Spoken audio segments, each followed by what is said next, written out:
Hi folks, those of you familiar with my work will know that I have a great deal of interest in psychology and very often weave it into my videos.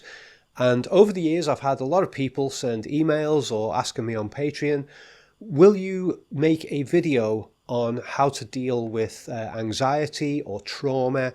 And this particular issue seems to have been strongly triggered recently by some specific messages I've received on the subject.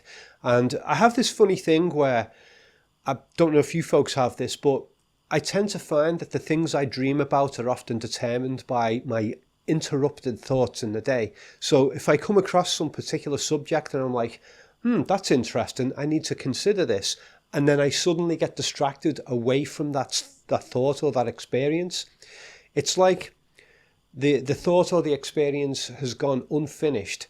It's like it's left open-ended, but I didn't get to finish it because I went off and got distracted somewhere else.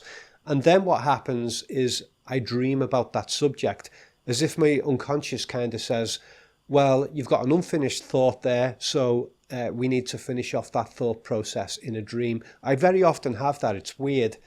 It's a little theory I've got about dreams, actually, and it definitely happens for me a lot. Maybe it happens for you folks. But anyway, that's a bit of a tangent. So I had these weird dreams last night on the subject, triggered by these messages, and I woke up this morning and I had this urge. It was like, I must make a video on this subject because it's something I have studied a lot in the past, and I've got a lot of experience with trauma and trauma resolution, both personally and in the line of work that I used to do. I used to work with a lot of traumatized people. Now, I'm not an academic, nor do I want to be. The stuff I'm going to be talking about here comes from my personal experience of dealing with trauma in these various situations, and that counts for something. And anybody out there who has got successful experiences of dealing with trauma is perfectly entitled to go out and say, hey, I've had this experience, this is how I dealt with it, maybe you can do the same. And so what I'm going to offer here in this video is what I consider to be the most powerful and easy generalized form of trauma resolution that I've ever come across. Now, when I say generalized, I'm talking in reference to the fact that if you take 20 people who all have a similar trauma and you actually sit down with each one of those people and study their specific experience of that trauma, you'll actually find that generally they're not the same as each other. It's very rare that the person's problem just neatly fits into a common pattern where it's just, oh, I've got the tools right here to fix that. Most of the time, when people present with a persistent problem in their life, there's a complex structure to it.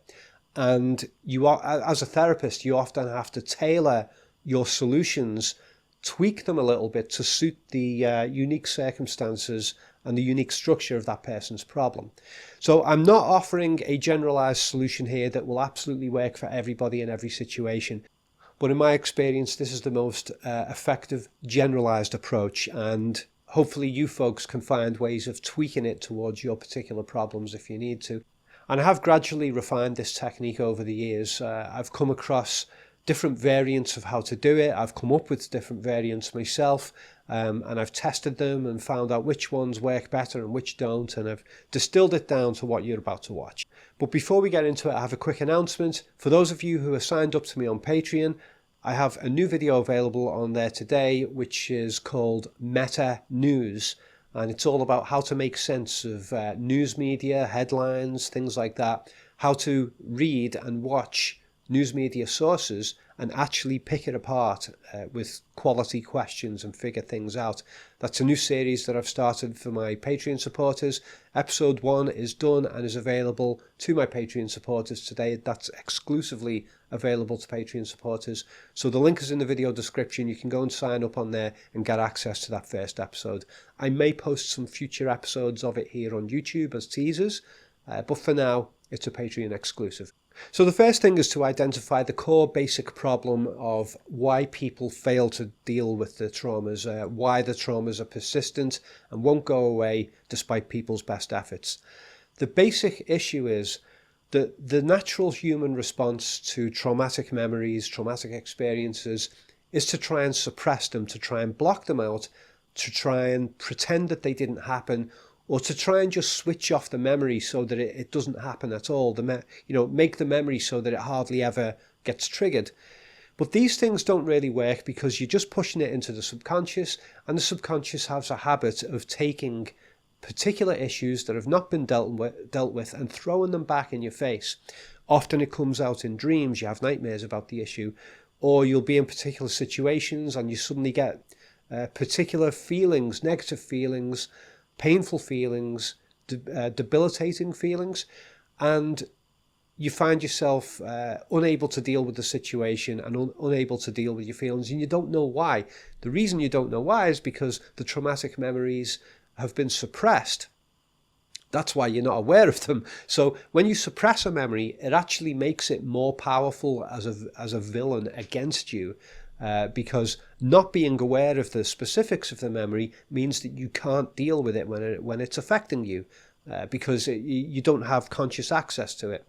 So suppression is really bad, but for some reason we humans have a habit of dealing with trauma in that way. And I think the plain fact is that once you have a memory, it is there forever. You cannot get rid of a memory completely, ever. Once you've had it, it's there until you die. So if the memory's always going to be there and you can't switch it off, you can't suppress it, and you can't just forget about it, then you have to find ways to make your awareness of that memory less painful. Now, there's two major ways in which a traumatic memory affects us. One is the beliefs that we have about the memory, and I think this is the most common effect of trauma. The most issues can be dealt with by dealing with the beliefs about the memory.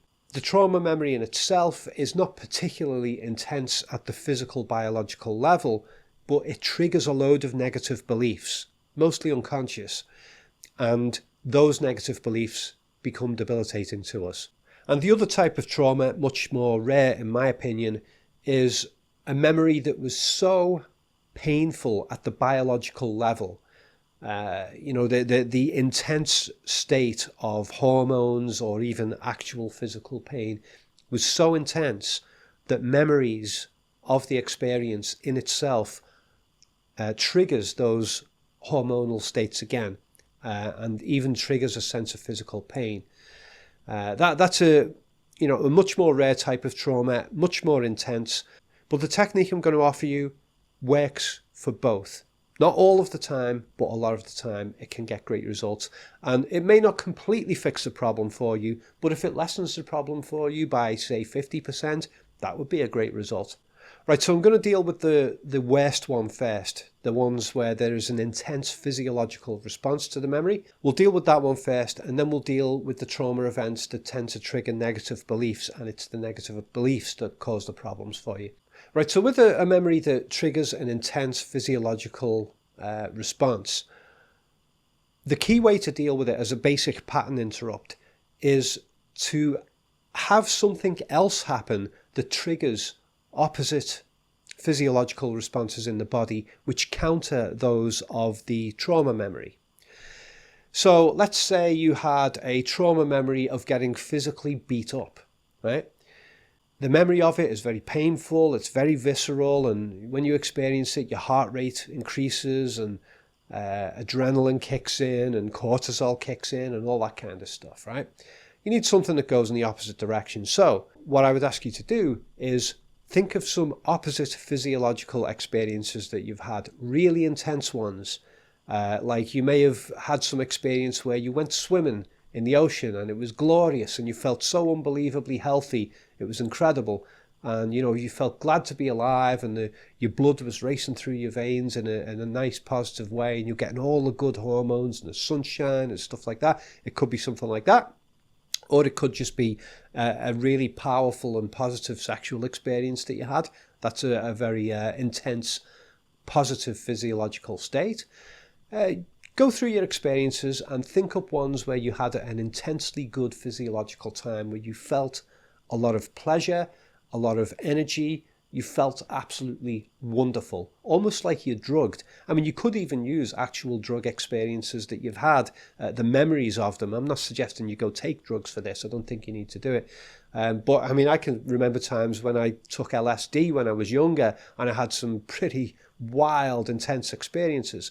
So you come up with a handful of these memories, intensely positive, physically uplifting memories that give you good hormones, right? Then you take the traumatic memory and you try to have an awareness of both the traumatic memory and this handful of opposite, positive, enabling experiences that you've had elsewhere. And you try to have an awareness of both of them at the same time. The intense painful trauma memory, but have it counteracted by a series of positive memories. This is really, really good, because what happens is the trauma memory will be tugging at you and trying to get you into an intensely upset, debilitated physical state. It'll try and drive you in that direction. But at the same time, those positive memories, if you've picked good, intense ones, and you have several of them, making yourself aware of those at the same time will cause the opposite reactions in your body. And so the two begin to dilute each other. And what you're also doing with that is you're setting up a new trigger system in your mind and in your body, where whenever you think about this trauma memory, it will automatically lead you into thinking about these positive memories. Now, how you link them together in your mind, you can be very creative with this. There's things I've done where I would take the trauma memory and I would lift myself and the people who were in that situation, lift them out of that environment, the original trauma environment, and put them into one of the environments where I had a positive experience, and have the trauma memory play out with literally with a background of a positive memory that I had elsewhere. I mean, that's just, there's loads and loads of sort of subtle ways that you can do this, creative sensory ways that you can blend memories together. The good thing about this is that you're not trying to avoid the negative memory. You're not trying to pretend that it didn't happen. You're not trying to suppress it. You're actually embracing the memory, and you are combining it with other memories which neutralize its negative effect. Now, there will probably be some of you who will have an instant knee-jerk, oh my God, what if I spoil my positive memories by mixing the trauma memory with them? In my experience, that doesn't happen. In my experience, when you blend the two together, the positive memories tend to take over and overpower the traumatic ones. And to the point where the traumatic memory is no longer a problem in itself. The memory becomes more contextually accurate, because in any situation in life, you can dwell in the moment and you can say, this is my experience, and you can exclude everything else that is happening in the world, and you can exclude everything else that you've ever experienced. That is not reality. If you dwell within one single memory and you ignore the rest of your experience, your whole life experience in the world, that is not true reality. That is a very limited, finite, and I would say arguably deluded interpretation of reality. Reality is a much bigger, more complex thing. And so if you take the trauma memory and you expand your awareness beyond that memory to include other things that happened around it, to include other positive experiences that have happened in your life, that is a more accurate depiction of reality. That is a more accurate awareness. So you're not spoiling your positive memories, and you're not deluding yourself about the negative experience. You are making it so that you can have awareness of the traumatic memory and it won't debilitate you. Where it's like, okay, this happened, big deal, okay, it was bad, it was painful, but all these other things have been happening in my life which are actually very good. And it places that traumatic memory into its appropriate context at the physiological level as well. Okay, so that's my generalized approach for dealing with physiological intense trauma. Now let's deal with the traumas which trigger negative beliefs, unconscious negative beliefs, which is the far more common version of trauma that people have. In fact, I would say at least 95% of people's traumas fall into this category, which it is actually the negative beliefs about the memory that are the problem. So how do you deal with that? Well, the first thing is to ask yourself, what does this trauma make me believe about myself, about the world, about everything else? What beliefs does this memory make me have?